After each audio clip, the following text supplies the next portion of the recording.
안녕하세요. 비더뉴 정태영 원장입니다. 다시 돌아왔습니다. 코 성형 후에 콧대 부분은 마음에 드나 코끝이 조금 불만족스러울 때 환자분들은 이제 간단하게 재수술을 받고 싶은 마음이 많이 드는 것 같아요. 코끝만 재수술을 해야 되는지 아니면 전체를 다 해야 되는지 이런 부분에 대해서 알아보도록 하겠습니다.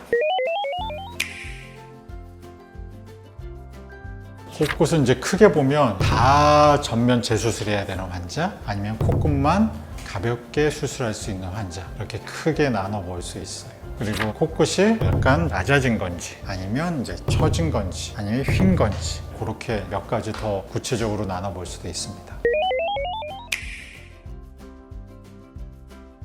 어떠한 경우에는 콧대를 하나도 안 건드리고 코끝만 수술해도 괜찮은 사람들이 있어요. 그런 사람들은 기본적으로 되게 잘 돼 있어요. 어느 정도는 콧등도 잘 들어가 있고 비중격으로 지지대도 충분히 힘있게 받쳐져 있고, 단 끝이 조금 살짝 낮다거나 아니면 오히려 너무 길다거나 아니면 살짝 짧다거나 그런 거는 수정이 가능해요. 특히 길게 제일 쉬워요. 수정은 길기만 하다면 그건 뭐 재료도 필요 없고 잘라내든지 연골에 약간 이동만 하면 되니까, 단 중요한 건 기둥이 올바르게 서 있어야 되는 전제 조건이 항상 필요해요.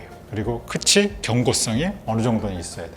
너무 흐물흐물하면 힘이 없어요. 특히 짧게 할 때는 상관없으나 더 높이거나 더 느릴 때는 기둥에 힘이 없으면 안 돼요. 어느 정도는 기본적으로 튼튼하게 돼 있으면 간단하게 코끝만 재수술을 할 수 있어요. 코끝만 살짝 낮다 이런 경우는 귀연골을 한 겹 내지 두 겹 이렇게 더서 높일 수가 있고요. 코끝이 쓸데없이 너무 길다 이런 거는 이제 짧게 할 수 있어요. 이런 간단한 재수술은 콧대를 안 건드리고 뭐 비중격도 안 건드리고 코끝만 귀연골을 가지고 하는 재수술을 할 수 있습니다. 근데 무보형물이냐 보형물이냐 그건 중요치가 않아요. 제일 중요한 거는 끝에 받쳐주는 기둥이 힘이 좋으냐 휘어 있느냐, 이전 수술에서 코 안에가 휘었느냐 이게 중요해요. 안에가 휘고 얘가 힘이 없으면 안 돼요. 그런 경우는 전면 재수술을 해야 돼요. 아무리 코끝이 조금 높이는 거더라도 이 기둥 부분이 힘이 온전치 않으면 그거는 간단하긴 안 돼요. 남아있는 재료도 힘이 모자른 재료이기 때문에 더 추가적인 보강이 강한 재료가 들어가야 될 수가 있어요. 비중격을 사용하지 않았다면 비중격을 사용해야 되고요. 비중격 연골을 사용했는데도 기둥이 휘었다거나 기둥이 약하다면 무경골 같은 걸 써야 됩니다.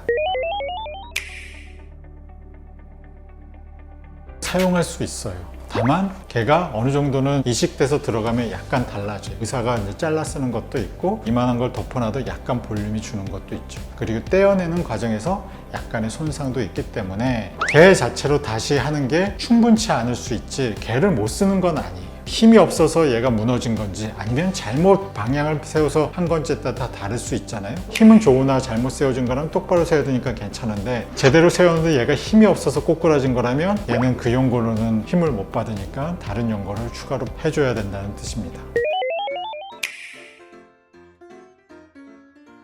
콧대 부분은 우리가 실리콘도 사용하고 고텍스 인공보형물을 사용하잖아요. 근데 이제 코 기둥이나 코끝에는 인공보형물은 잘 사용하지는 않아요. 왜냐면 하중, 텐션이라고 얘기하는 긴장감이 많이 작용해요. 많이 뽑으면 늘어나면서 얇아지기 때문에 가뜩이나 연골도 자극을 주는데, 그러한 인공보형물이 더 자극을 주면 피부가 너무 얇아지는 그런 성향이 있기 때문에 이런 기둥 부분이나 코끝 부분에는 인공보형물을 잘 사용하지 않아요. 예전에는 메드포아라는 물성을 사용하기도 했었어요. 특히 이 기둥 부분에. 최근에는 잘 사용하지 않아요. 단 피부가 되게 두꺼운 사람이 있어요. 괜찮은 것 같아요. 그렇지만 그런 피부가 두꺼운 사람이 흔치는 않기 때문에 그런 메드포아 같은 인공보형물은 잘 사용하지 않고요. 최근에는 흡수되는 인공보형물이 있어요. 메쉬라고 통칭되는 흡수되는 실로 만든 이제 판 모양인데, 그런 경우는 이제 기둥에도 지금은 사용하고는 있어요. 이론적으로는 뭐 나쁘지 않는 방법이긴 하나, 저는 개인적으로는 뭐 그렇게까지 메쉬까지 사용하는 거는 대체할 물건, 기증 연골 같은 게 있기 때문에 뭐 메쉬 같은 재료는 사용하고 있지는 않죠. 전체 재수술이랑 코끝만 재수술하는 건 많이 달라요. 코끝만 재수술은 가끔은 기본 코 성형보다도 더 쉬울 때가 있죠. 난 이제 전체 재수술은 훨씬 더, 왜냐면 전체 재수술을 한다는 건 그만큼 상태가 안 좋은 거라고 볼 수도 있고, 어느 정도는 되어 있는 것도 다 뜯고 다시 해야 되는 거기 때문에 시간도 많이 걸리고 변수도 더 많고 더 어려운 게 사실입니다. 오늘은 이제 코끝 재수술에 대해서 알아보았는데요. 환자들의 니드처럼 이제 코끝만 간단하게 될지 아니면 전면 재수술을 해야 될지는 환자들한테는 되게 중요한 문제일 거예요. 거꾸로 얘기하면 의사한테도 되게 중요한 문제예요. 함부로 판단하기 되게 조심스럽고, 그렇기 때문에 간단하게 될 만한 콘지 아니면 다시 전면해야 되는지는 환자들도 많이 알아봐야 되죠. 충분히 상담해야 되고 경험 있는 의사도 많이 찾아가서 물어보고 그렇게 하는 게 중요하답니다. 이외에도 궁금한 질문이 있으시다면 댓글 남겨주시고요. 구독, 좋아요 꾹꾹 눌러주세요. 안녕.